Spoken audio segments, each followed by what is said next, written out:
welcome to the Surveying the Pulse of Long Island Summit by HIA-LI. I'm Eliud Custodio with Turn One Studio, and I have the pleasure of sitting with Jimmy Coughlin of Tritec. Welcome. Thank you, thanks for having me. This was fantastic. Thank you guys, I don't know if you could feel it from up on the stage, but you had everyone's attention. This seemed to be a topic today that everyone was interested in learning about. Powerful panel. So we get the survey, we have the data, which is helping us look towards 2026. What are you seeing that you learned from the survey that's maybe going to change things at Tritec as far as going into the new year? I think it was good to hear that people are generally optimistic about the Long Island economy next year. Not quite as optimistic as they were the year before, but personally, I think I'm more optimistic than the survey was showing. Okay. My response would be more towards the positive side. I think we're going to have a strong year in terms of economic growth. I think there are a lot of national factors in the economy, lowering interest rates, inflation coming down, that are going to benefit us over the next year. So I think it'll be a good year. Is your confidence from just being boots on the ground and interacting with people? Are you hearing things that are making you optimistic? I'm more optimistic about the national trends. Long Island as an economy, we're pretty tied to national trends. Okay. And so I think there's, generally consumer sentiment right now is pretty strong across the country. Stock market's obviously through the roof right now. And I think that's probably true across Long Island as well. Long Islanders have good spending money. Unemployment's still relatively low here. And so I think there's just a strong outlook for us. I love hearing that. Yeah. From a construction standpoint, are there areas of construction that are stronger now than before? Construction is very tied to interest rates. Construction costs have gone up a lot over the past few years, but with interest rates coming back down, there are going to be a lot more projects that will become possible over the next year or two. Housing is the focus on Long Island, right? We have plenty of office buildings. A lot of them are vacant. Yeah. We have a lot of hotels. We have a lot of medical office, retail.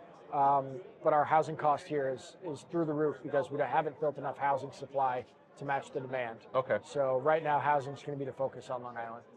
I hear a lot about the plans for sewer integration, and it's been explained to me, I understand it enough where I could see the value from a main street, from a commercial standpoint, plugging into that. Does that have an effect on residential? Absolutely, and a lot of our developments are on main streets, and they'll have retail on the ground floor.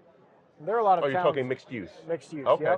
Yep. So there are a lot of towns on Long Island where great restaurateurs want to come in on Main Street and they get turned down because there's no sewer capacity available to them, so the Main Street suffers there. Okay. But yeah, from a multifamily standpoint, that requires a lot of sewer capacity. There are a lot of sinks, toilets, and laundry machines in those units. Yeah. So you really can't do it. You can do more spread out projects with a sewer treatment plant, but having the actual sewer really creates the density that you need to transform it downtown.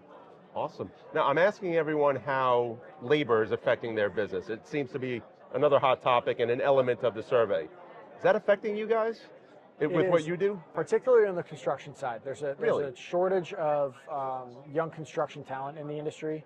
There are fewer people going to trade schools or getting degrees in construction management. Okay. I think there's a lot of a misunderstanding about how good of a living you can make in construction.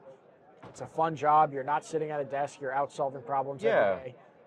And so we're trying to get the word out there that there are these great opportunities in the industry, and we need more young people to come into it. Very cool.